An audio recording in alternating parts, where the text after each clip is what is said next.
Hello, everybody, and welcome to the Crypto Hipster Podcast. This is your host, Jamil Hassan, the Crypto Hipster, where I interview founders, entrepreneurs, executives, thought leaders, amazing people all over the world of crypto and blockchain. And today I have another amazing guest. He's coming to us live from Dubai. There are a couple of things going on over there right now that are really exciting. My guest today, he is the founder and the CEO of SSV Labs. His name is Alon Muroch. Alon, welcome to the show. Thank you for having me.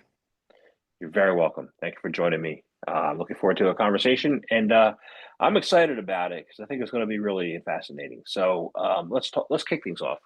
I'll ask you the first question I ask everybody is this: is what is your background, and is it a logical background for what you're doing now? Yeah, definitely. I'm a developer. Been so for the past probably 15 years, a bit more than that even. I got into the crypto space more than 10 years ago and dived right into kind of reading the Bitcoin white paper, contributing code to Bitcoin. Then when Ethereum came along, actually helped with one of the first Ethereum clients. And so yeah, my background is very much technical, and the product we're building at SSV is super technical. It's an infrastructure for Ethereum. And so yeah, that led me to definitely be at the right place at the right time. Awesome. So I want to find out what SSV Network is all about, including what you're calling the based movement. Right. So SSV is an infrastructural component for Ethereum. We started with a technology called distributed validators, which was originally a research product by the Ethereum Foundation, and to really help decentralize Ethereum validators. Instead of running them on one piece of machine, you can actually distribute them and running them on multiple machines. Those machines can be completely independent, and the protocol synchronizes them, uses a consensus protocol, and actually enables the validator to operate in a distributed way. We brought that to mainnet at the early of 2024, grew quite significantly throughout the last year and a half. We currently are the second largest staking protocol in Ethereum with 100,000 validators. Around 10% of Ethereum is running today on SSV. And so growing and understanding kind of the power, really superpower of Ethereum validators, we came up with this concept called based applications, kind of riffing on base sequencing and all of that. The idea is that base applications are a type of a decentralized application which is based on Ethereum validators. So that type of application is not an EVM application, but rather an application that runs directly on Ethereum validators, and it can be anything. It can be data availability, it can be oracles, bridges, any type of off-chain application you can think of.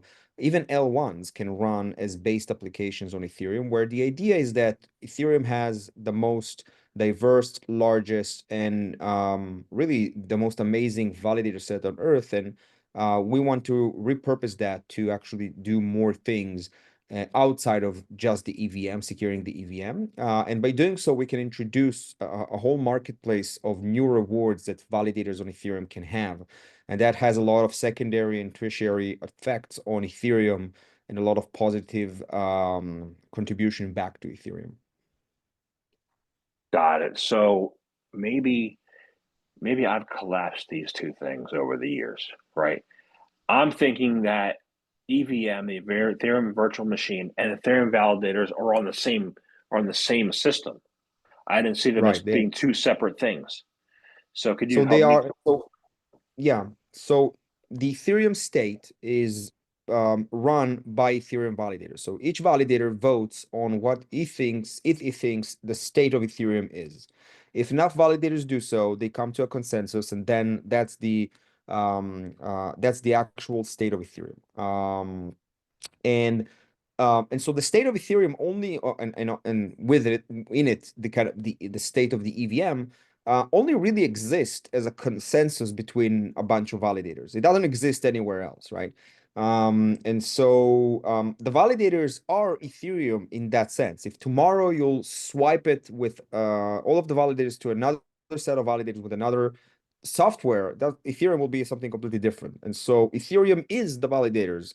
for all intents and purposes, as we know and interact with Ethereum. Got it. Okay. You said the state of Ethereum. I mean, I'm interested to know the state of Ethereum outside of the technology state. Like, I am tuned into some of the Telegram channels, right? And you mentioned Right. earlier staking. And a lot of these projects that have been around a while, where the price has been stagnant for quite some time this year, they're infighting. They're infighting about, they think that more Ethereum should be staked. People should buy back the tokens. They should stake Ethereum. People seem to be confused or a little nervous about the state of Ethereum. What is the current status of Ethereum and why so much trepidation? I think I will divide it into two. And the first part is actually quite easy. Ethereum, the blockchain, has tech supremacy, at least at the size and scale of where it is, right? Um, it's the go-to blockchain. It has a really strong current state of roll-up centric focus of development. And in the future, there's a lot of different milestones and interesting things happening that will solidify Ethereum, the blockchain, as the fastest, most scalable, and with the best user experience. And so Ethereum, the blockchain wins. And you can see that with the number of interactions on L2s and so on and so forth. Ethereum, the token, though, is lagging behind. And I think that it's due for a number of reasons, and the primary one of them is a very simple question: why would somebody, the average Joe, not a crypto guy, not a techie, why would they hold ETH other than just thinking ETH will go up in price? Because if that's the case, then you can apply it to any type of token, right? There's nothing special about it. But what is inherently the reason why you want to hold ETH? And this question is a bit more subtle than it seems, because the straight answer would be, we'll guess, Ethereum is used for gas, and then that's the value. But it's not really the case if you look back at history. The reason why people held Ethereum changed over the years, and each time a vertical or an ecosystem created another reason to hold ETH. So if you go back to the ICO age, the reason why you would want to hold ETH was to participate in ICOs. So it was basically to buy into ICOs. And that was a very powerful driver and a very powerful answer to this simple question. Then we came up with the DeFi summer around 2020, 2021. And the reason why you wanted to hold ETH was to participate and trade in DeFi, right? Provide liquidity. A lot of the counterparty tokens traded against ETH. And so there was like a really good reason to hold ETH. Staking came along like around December 2020, but really hit narrative in 2022 with the merge and everything. And now I'm afraid there's not a really good answer to that question. Like, why would you hold ETH other than just paying fees on Ethereum? And I think that there's it's a point we need to focus as a community, and I'm very vocal about it on Twitter. And I think that the reason should be to secure or provide security outside of just the EVM, or in other words, extend what Ethereum does and capture more value back to ETH. It can be in securing L2s, for example, and capturing more value from those L2s. It can be some with based applications like we're building, where the idea is that you extend Ethereum validators functionality and security to a bunch of different other applications. They pay rewards back to Ethereum holders. And so if you can create this value engine back to Ethereum by providing security outside of the EVM as we know it, and by outside, I mean anything from the L2s, pre-confirmations, base applications, all of that, then you can really create a very powerful narrative and reason to hold ETH, because the amount of activity on Ethereum enables you to capture a lot of value, something you don't really find anywhere else. And so I think that we need to change the way we prioritize what Ethereum is and what we should be focusing on.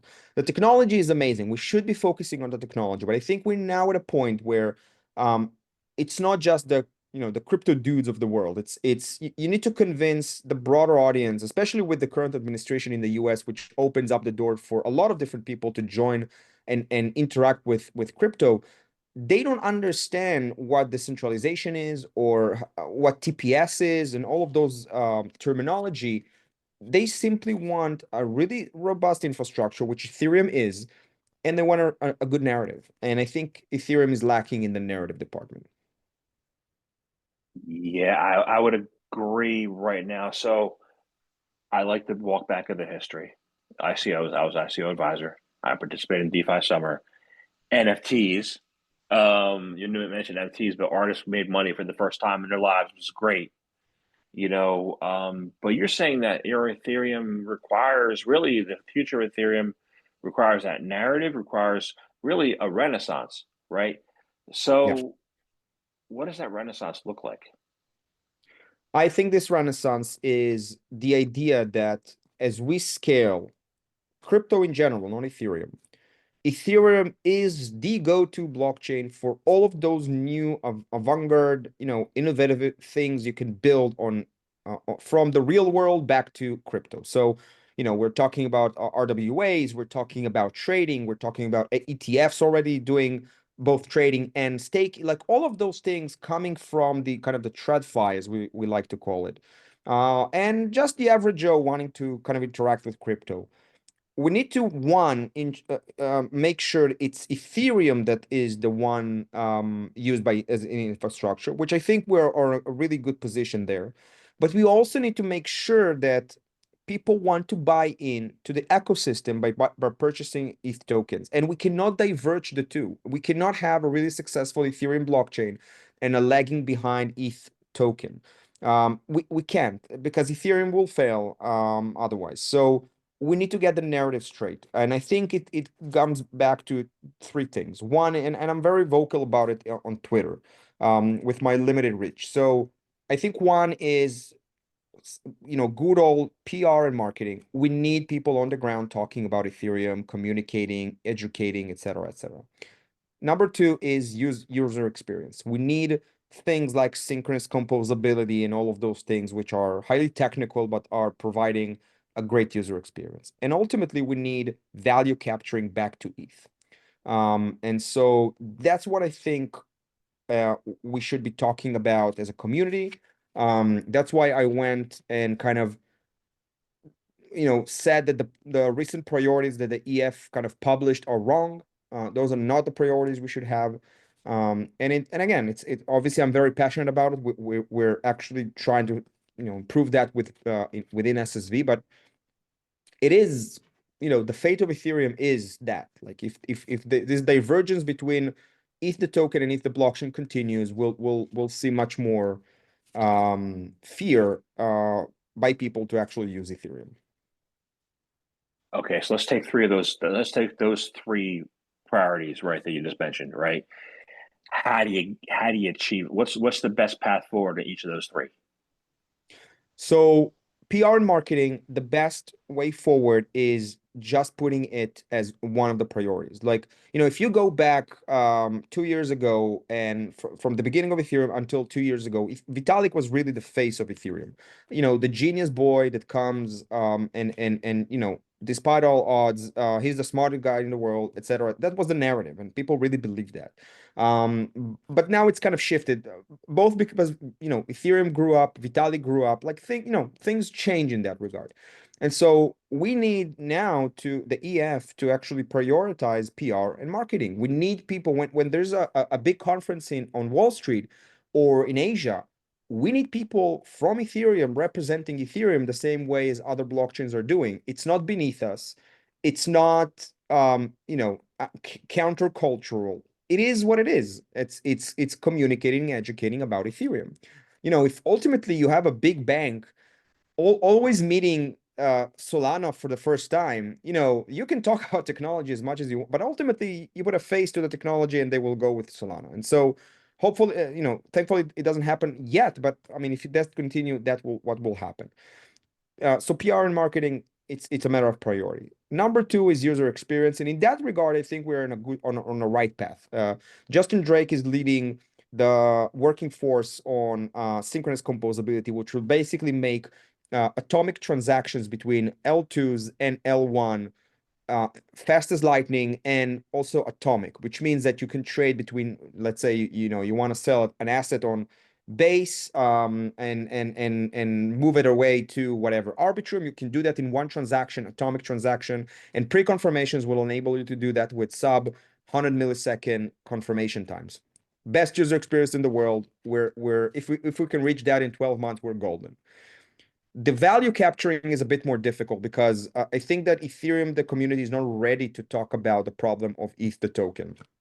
But I think that we need to prioritize how do we capture value back to ETH with all of the activity that's happening. One is, for example, just charge more for blob space, for transactions, et cetera, et cetera. Second is promote things like based applications, the idea that you can extend ETH validators, get them to do more, earn more rewards. And those rewards go straight back to Ethereum holders. That's a really good narrative. We need to stop talking about 3% APR on staking. We need to talk about how we extend that without increasing inflation, and that's based applications, basically. And so it's really a matter of focus, I think. The Ethereum Foundation has a lot of weight in the way people decide what to invest in and what to do. And I think they simply need to put their foot down and say, this is important. Yeah. I think what it might help too, right, is if you see the ETH tokens that are not ETH gain value, and then the community stop infighting and then they support Ethereum. Yeah. Yeah. Right. So this renaissance, let's say it fails. Let's see the continued have divergence between, Ethereum and the blockchain and ETH the price. What does the multi-chain world look like without Ethereum or with a failing Ethereum? Like, how do we achieve a I'm multi-chain not world? even considering. I'm very militant about what we should do. It's not a matter of if we should do that. It's a matter of when and how we should do that. There's no way Ethereum is failing. There's no way the most elaborate, decentralized example of open source code is just gonna die into the history of blockchains. It's not the case. Ethereum will win. We just need the more voices saying something is wrong. Let's fix it. It's that simple. Stop treating the Ethereum price as if it's just coincidental that you have ups and you have downs. No, it's not the case. Bitcoin is up, Solana was up, Ethereum is consistently down. It's not 2 or 3 months, it's the past 2 years. We need to consider the effects of that. And it's not beneath us, it's not countercultural to the cyberpunk movement. All is good. We're growing up. We need to grow up with, we are at a point where global adoption of crypto is happening. And we need to adapt. It's not like a small community anymore that you can talk about super technical high level things and people will just read a white paper or 50 page white paper. It's not the case. They're not those types of users. And so it's not beneath us. We need to just take proactive action and do that. And I think we'll be just fine. Ethereum has a lot going for it. We have the best developer ecosystem in the world. We have at the scale Ethereum is at, is the most elaborate, the most risk-taking, the most startup-like tech and developer teams in the world. We have a lot going on for Ethereum. We just need to recognize that there's things that don't go well and we need to fix them. That's as simple as that. Yeah, I that makes sense to me. That makes a lot of sense. Because I see like right now the loudest communities are the ones getting recognition. Like Bitcoin's price flew up, but Litecoin didn't. Solana's price flew up, but Ethereum didn't. So right now, louder is winning. How do we get people to the question is how do you get people to recognize the value of the blockchain instead of just loudness, the people that are here? That's So because I think that I start to see this anger starting to build up in the Twitter space about why the hell is Ethereum lagging behind? And I think people will start to get angry, and that anger is directed in a good direction. Like people are starting to ask questions. So I think we're starting to realize it's going there. And, by the way, if all of the Ethereans in the world will start yelling, that will be by far the loudest voice in the world. And so maybe we should start doing that. Maybe we should start, you know, um, shilling a bit our work. It's not beneath us. It's not, again, it's not, it is what it is. Let's be proud of what we're doing. I mean, why can't we? Why can Bitcoin maximalists be proud of a project which is stuck in history for so long, and be super proud about it, for the fact that it still does mining, and it will never change, like as if this is a good thing in software. Like, I never changing my product. Fine, okay, it's not good, but they're super proud about it. And so yeah, let's just be proud. It's not that difficult. I agree. I agree. So one of the things to be proud about is overcoming challenges, right? So one of the current challenges is staking, right? There's a lot of hacks and bridges and all kinds of stuff. People lose their money left and right, right? What are some of the biggest current challenges with staking, and how can you solve them? So I think staking came along quite a lot in the past, since it was introduced to Ethereum back in end of 2020. I think one of the actual biggest challenges with staking today is actually in a different kind of direction, which is ETFs. ETFs are really bullish about staking, and that will be very interesting to see what's going to happen there, because it's kind of, you know it's very technical on the one hand, but very straightforward from the financial point of view. It makes a lot of sense, obviously. And so they're struggling to kind of bridge that gap, explain the regulator, what the hell is staking and why they should be doing it, how liquidity works in those scenarios. So I think that's probably the biggest challenge right now in staking. For the average Joe to do staking, I think there's a lot of alternatives. Like, there's a lot of staking pools. If you're technical enough, you can do it on your own. There's things like SSV that provide you the infrastructure. There's a lot of tools, I think, that are there for you to do. And of course, you can, use liquid tokens, and like, there's a lot of ecosystem that was built around it. I think the challenge of staking, other than the ETFs, is to as more Ethereum comes online into staking, APR goes down, and it becomes very marginal to run a business in staking. And so I think that, again, goes back to value capturing. We need to find other ways to repurpose those validators, so that we can bump up the rewards they get, because otherwise it will continue to go down. At some point, it's going to be very marginal to even do staking. And that potentially can lead to a lot of oscillation in the amount of stake, which is not good at all. And so staking should be robust and as flatlined as possible in terms of volatility, and we need to ensure that. So I think those are kind of the challenges we're facing. Yeah, I'm thinking about how to repurpose what the validator repurposing could be for. So that's Uh, exactly based act. That's exactly that. So we are building a coordination layer for validators. We have 100,000 validators on SSV today. We're building them a coordination layer that they can opt in to based applications that other people are building, and run a piece of software for that based application.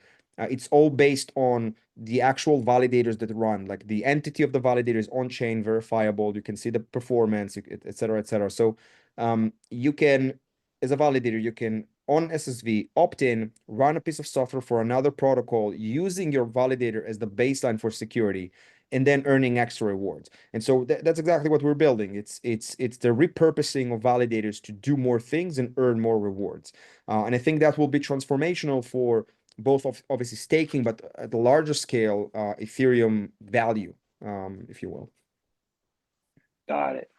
So I want to find out. Actually, you have two paths right now. You have the retail community involvement, right? And then you have institutions, and you have more and more institutions are coming in. So as you repurpose these validators, why should that be pitched to institutions as something should be very attractive for them to be able to take on? Well, for a very simple reason. So if you're an institution, you're always looking for a competitive advantage, right? You want to attract people and capital.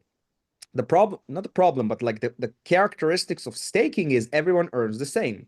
And so if you and your competitors are both doing staking, there's no competitive advantage to neither of you.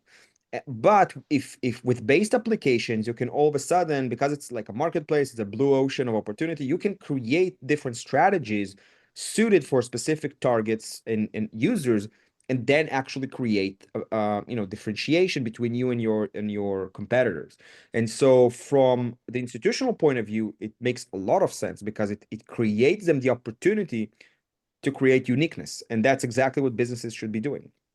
And so I think that ultimately institutions will adopt based apps for the simple reason that it enables them to unlock different strategies and different differentiation points which are not currently available. Got it. So I'm thinking about what kind of strategies would they be? Like, for example, could they be? So you could have, for example, one institution that heavily invests in oracles. Why? Because that's their mandate and that's what they want. And so they are the go-to security provider for oracles, and they participate in every oracle type of based app out there. Another will be AI. One institution says, look, I'm gonna kill it on the AI based applications. All of the AI agents, AI trading bots, all of that can be powered by based apps. I wanna participate in that because that's what I believe in. And so each one of them will create their own strategy in that. Right. Another will be, look, I'm only investing in hardcore infrastructural components for Ethereum, things like pre-confirmations and base sequencing. I only participate in those types of things. And that's going to be another differentiation point.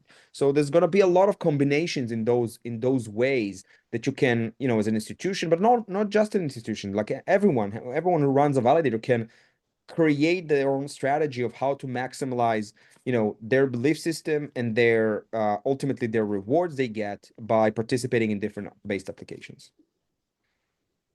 I like it. I like that. And people have said over the years that AI is a threat to crypto, and I don't see that now. I see that as they both helping each other enhance each other to help build forward. What do you think? So I will say that I think AI at this point is like quantum computing, right? Or quantum physics. It's like if you think if you think you understand that, you don't understand it yet. I think that's as big as and complicated. But I will say one thing. If we're talking about AI ultimately being able to transact, I don't think it's going to happen through traditional banking. It's people can't really transact with traditional banking. It's that complicated. So AI will be almost impossible. So I think that in that sense, the permissionless nature of crypto will serve very well, AI agents, for example, or bots or whatever you want to call it, or the next iteration of that, to be able to transact value because they are from the same creed almost, right? AI is software, crypto is software, AI is limitless, crypto is permissionless. So both of those things can work much better than TradFi and centralized non-AI applications. So in that sense, I think there's a lot of complementary value there. Got it. Got it. It makes sense to me.